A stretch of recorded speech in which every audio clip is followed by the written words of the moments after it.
Chilukuru Balaji temple Rangarajan గారి మీద దాడి జరిగితే కిషన్ రెడ్డి గారేమో దాన్ని వ్యతిరేకించడం, రాజాసింగ్ గారేమో దాన్ని సమర్థించడం, అవ్వాల్సిందే అలాగా అనే పద్ధతిలో మాట్లాడడం ఎందుకు జరుగుతుంది? ఈ రోజు కూడా సాయిబాబాకి సంబంధించి చాలా మంది ఆర్ఎస్ఎస్ యొక్క ప్రముఖులు of the record on record కూడా విమర్శలు చేస్తా ఉన్నారు. కాంట్ యు కంట్రోల్, వాళ్ళని కంట్రోల్ చేయలేవా? అంటే ఇది కేవలం కంటి తుడుపు. ఒక 4-5 ముఖాలు పెట్టుకుని వాజ్పేయిని ముక్కోట అనేవారు. ముక్కోట అంటే తొడుగు ముసుగు అని.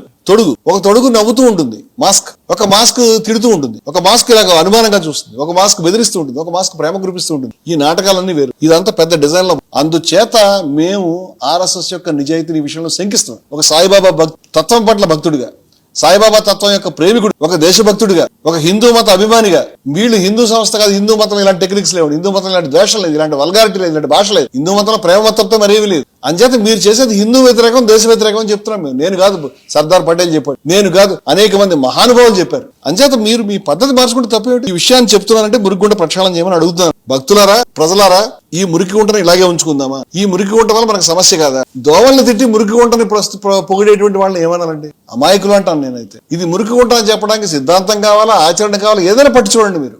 అది మురికి గుంట. అందుకని వ్యతిరేకిస్తున్నాను. నేను ఆర్ఎస్ఎస్ మీద కోపంతో కాదు, భాగవతం గారి మీద కోపం కాదు, నాకు ఎవరి మీద కోపం లేదు, ప్రేమ లేదు. నాకు ఉన్నదల్లా కూడా వాళ్ళ ఐడియాలజీ, వాళ్ళ తత్వం పట్ల వ్యతిరేకత. ఎందుకంటే ఆ తత్వాన్ని మనం అంగీకరించాం. అది షిరిడి సాయిబాబా అంగీకరించరు. షిరిడి సాయిబాబా తత్వానికి వ్యతిరేకంగా ఏ బోధన అయితే షిరిడి సాయిబాబా చేశారో దానికి ఆపోజిట్, డయామెట్రికల్ ఆపోజిట్ డైరెక్షన్ లో మతోన్మాద, హిందూ మతోన్మాద ఆలోచనలు శిబిరం ఉన్నది. దాని కేంద్రం ఖచ్చితంగా ఆర్ఎస్ఎస్, ఖచ్చితంగా ఆర్ఎస్ఎస్. అందువల్ల ఈ విషయం పట్ల అలర్ట్ గా, అప్రమత్తతగా ఉండమని ప్రజలకు చెప్తాము. ఇది నా అభిప్రాయము. దీంట్లో దాపరికం లేదు, 2 అభిప్రాయాలు లేవు, వెనకాల వేరే పర్పస్ లేదు. ఓపెన్ గా నేనేమడుగుతుందంటే, ఆ మనిషి వారు చెప్పంగానే అన్ని మూసుకుని సర్దుకుంటారన్న మనిషి సిగ్గు లజ్జ లేకుండా, ఒకటి హుందాతనం లేదు, ఒక డిగ్నిటీ లేదు, మర్యాద లేదు, మన్నన లేదు, ఏమీ లేదు. వల్గర్ గా మాట్లాడతాడు, బూతులు మాట్లాడతాడు, వసూళ్ల కేసులో ఉంటాడు. మరొక పక్క నేను ఇది అని చెప్పి అప్పటికప్పుడే మాటను మార్చేస్తాడు. వాళ్ళు మాట మార్చినా వీళ్ళకి అభ్యంతరం లేదు. ఆ తర్వాత కూడా వీళ్ళ యొక్క ఉపాంగాల యొక్క సభలకు వాళ్ళు వెళ్లి గౌరవం పొందుతారు. ఎందుకంటే వసూళ్ల కేసు తర్వాత కూడా గౌరవం పొందారు, నిర్దోషిగా నిరూపణ అయిన తర్వాత ఆ తర్వాత కూడా గౌరవం పొందుతున్నారు, ఎప్పటికీ పొందుతున్నారు.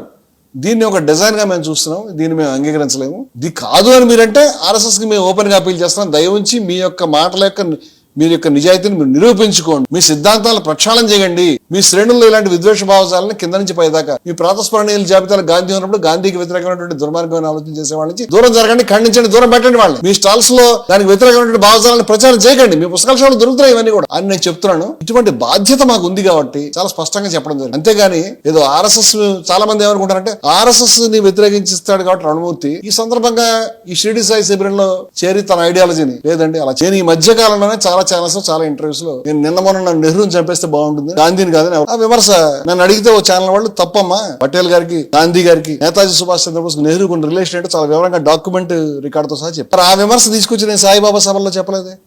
నరేగా అనేటువంటి గాంధీ గారి పేరు మీద ఉన్నటువంటి స్కీమ్ ని, దాని ఎసెన్స్ ని రద్దు చేసి, దాని ఎసెన్స్ ని మొత్తం తొక్కేసి గాంధీ గారి పేరు తీసేశారు. దాని మీద నిప్పులు జరిగే విమర్శ చేశాను. ఆ విమర్శను నేను ఇక్కడ షిరిడి సాయిబాబా దాంట్లో చెప్పలేదు. అలాగే సావర్కర్ జీవితాన్ని గురించి, గోల్వాల్కర్ జీవితాన్ని గురించి షిరిడి సాయిబాబా సభల్లో ప్రసంగించలేదు. షిరిడి సాయిబాబా తత్వానికి ఇది భిన్నంగా, వ్యతిరేకంగా కాబట్టి ఈ మాత్రమే అంచేత నాకేం డిజైన్ లేదు దీంట్లో. చెప్పకపోతే షిరిడి సాయి తత్వాన్ని ప్రేమించినట్లయింది, షిరిడి సాయి తత్వాన్ని అంగీకరించినట్లయింది. అంచేత ఖచ్చితంగా ఈ విషయం చెప్పడం సమంజసము, రిలవెంట్, అవసరము, తప్పనిసరి కాబట్టి చెప్తున్నాం.